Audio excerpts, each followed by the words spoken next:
ہم ہر وقت بچوں کو یہی سناتے رہتے ہیں، اٹھو بچے بچے ہوتے ہیں، بڑوں میں نہیں بیٹھتے، کہ کبھی نہ کہا کریں، خود پہ کنٹرول کر لیں، اگر کوئی ایسی بات کرنی ہے تو بعد میں کر لیں جو آپ سمجھتے ہیں کہ بچے کے سامنے نہیں کرنی چاہیے.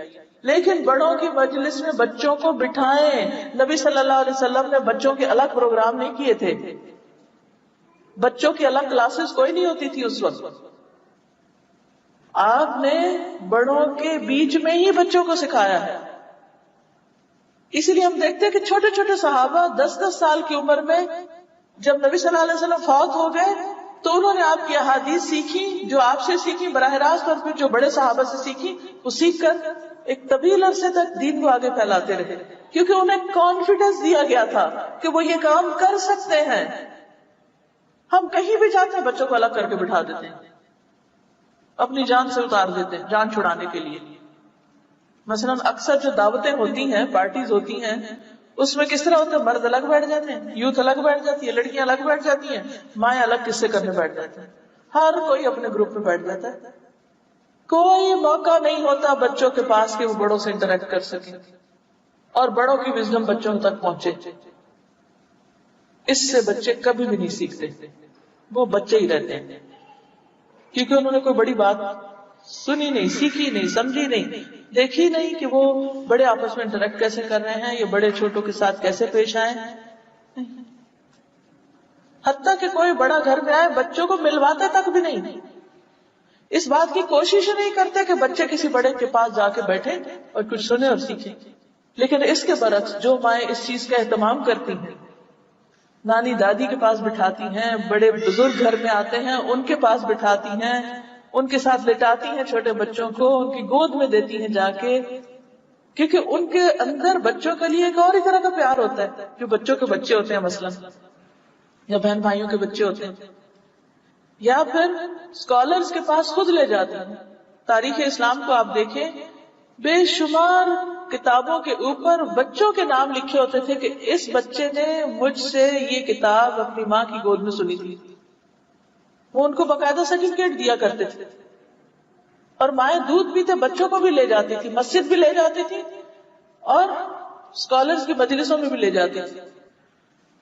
اور بچے چھوٹے ہوتے سن کے ان کے اندر پھر ان چیزوں کی محبت پیدا ہو جاتی اور وہ اپنا ایک امیج بنا لیتے کہ ہم نے بھی بڑے ہو کر ایسا کرنا ہے. مجھے اچھی طرح یاد ہے کہ میرا بیٹا بہت چھوٹا تھا ابھی، تو میں ڈاکٹر ذاکر نائک کی کیسٹ لگا دیتی تھی گاڑی میں. جب وہ حوالے کوٹ کرتے تھے مختلف تو اتنا ایکسائٹیڈ ہو جاتا تھا اور اس کے دل میں ایک محبت پیدا ہو گئی ان کے لیے. اب جب اللہ نے موقع دیا ان سے ملاقات کا تو جو وہ کہتے تھے بھاگ بھاگ کے سنتا تھا. کیوں؟ کیونکہ اس کے دل میں بچپن سے ایک امیج بیٹھ گیا تھا، ان کی ایک بڑائی بیٹھ گئی تھی، ایک محبت پیدا ہو گئی تھی. تو پہلی چیز ہوتی ہے کسی کے لیے دل میں محبت ڈالنا. جب ہمارے بچے اسکالرز کے پاس جائیں گی نہیں، ان کو سنیں گے نہیں، ان کی محبت ہی نہیں دل میں آئے گی، وہ ان کو کاپی کہاں سے کریں گے، وہ ان جیسے بننے کی کوشش کہاں سے کریں گے، ان کی بات کیسے مانیں گے. ہمارے بچے تو الٹے نفرت کرتے ہیں پھر، کیونکہ ہم زیادہ زیادہ ان کی شخصیت کے کچھ بولتے رہتے ہیں کہ فلاں بہت اچھا ہے، فلاں اچھا ہے، لیکن بچوں کے دل میں محبت نہیں پیدا کرتے. تو یہ بہت ضروری ہے کہ بچوں کو بزرگوں سے ملوائیں، تب وہ بڑوں کی عزت کرنا سیکھیں گے. ان کے پاس بٹھائیں. اور بزرگوں کو بھی یہ کہوں گی کہ جب بچے مجلس میں آئے تو خدا کے لیے اپنی باتیں چھوڑ دیں، پھر ان کی انٹرسٹ کی بات کریں، ان کے لیول پر اتر آئیں. بچے ہماری مجلس میں کیوں نہیں آنا چاہتے معلوم ہے آپ کو؟ کیونکہ جب وہ آ کے بیٹھتے بھی ہیں تو ہم ان کو نہیں توجہ دیتے، ہم اپنی باتیں کیے چلے جاتے ہیں اور وہ بےچارے اگنور ہو جاتے ہیں اور پھر وہ بور ہو جاتے ہیں اور بات ختم. تو غلطی کس کی؟ اور پھر ہم بلیم کرتے ہیں ان کو دین سے کوئی دلچسپی نہیں، ان کو کسی بڑے کام سے کوئی دلچسپی نہیں. پھر اسی طرح جب بچے ذرا بڑے ہوں تو مجلس میں آ کے بیٹھے تو ان کو بھی اٹینشن دیں، ان کو بھی ان کا حق دیں، خود آگے بڑھ کے سلام کریں. عموماً کیا ہوتا ہے جب بڑے سوشلائز کرتے ہیں، گلے مل رہے ہیں، سب کچھ کر رہے ہیں، بچوں کو کوئی ویلکم ہی نہیں کرتا، نہ پوچھتا ہے، نہ ان سے بات کرتے ہیں. یہ انتہائی غلط بات ہے. بچوں کو امپورٹنس دیں. پھر یاد رکھیں بچے سب کے بچے ہیں، صرف آپ کا بچہ آپ کا نہیں ہے، باقی بھی آپ ہی کے ہیں. اور کسی کے بچے کو اگر آپ پیار سے دیکھیں گے، آپ ان کو آگے بڑھ کے ملیں گے، تو آپ کے بچے کو بھی لوگ عزت دیں گے. حضرت عمر رضی اللہ تعالی عنہ ابن عباس کو بڑوں کی مجلس میں بٹھاتے تھے اور ان کے سامنے ان سے سوال بھی کرتے تھے، وہ بچوں کو اہمیت دیتے تھے. ابن عباس کہتے ہیں کہ عمر بن خطاب مجھے بوڑھے بدری صحابہ کے ساتھ مجلس میں بٹھاتے تھے، خاص طور پر بلا کے.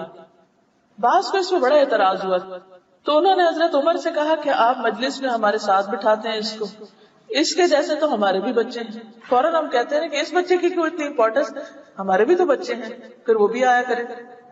عمر رضی اللہ عنہ نے کہا کہ اس کی وجہ تمہیں معلوم ہے کہ کیوں بٹھاتا ہوں. پھر انہوں نے ایک دن ابن عباس کو بلایا، انہی بڑے صحابہ کے ساتھ بٹھایا. ابن عباس کہتے ہیں کہ میں سمجھ گیا کہ آپ نے مجھے انہیں دکھانے کے لیے، کچھ سمجھانے کے لیے بلایا.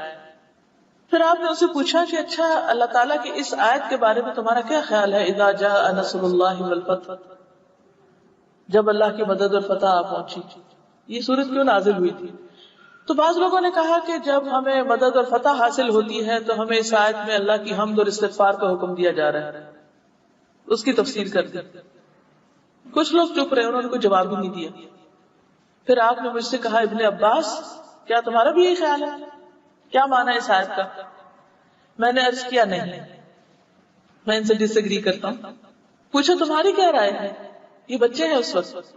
میں نے عرض کی اس میں رسول اللہ صلی اللہ علیہ وسلم کی وفات کی طرف اشارہ ہے. اللہ تعالیٰ نے آپ کو یہی چیز بتائی اور فرمایا کہ جب اللہ کی مدد اور فتح آ پہنچے، یعنی آپ کی وفات کی خبر ہے، اس لیے آپ اب کیا کریں، اپنے رب کی حمد و ثنا اور استغفار کریں، بے شک وہ بڑا توبہ قبول کرنے والا مہربان ہے. عمر رضی اللہ عنہ نے کہا میں بھی وہی جانتا ہوں جو تم نے کہا، یعنی تم نے صحیح جواب دیا.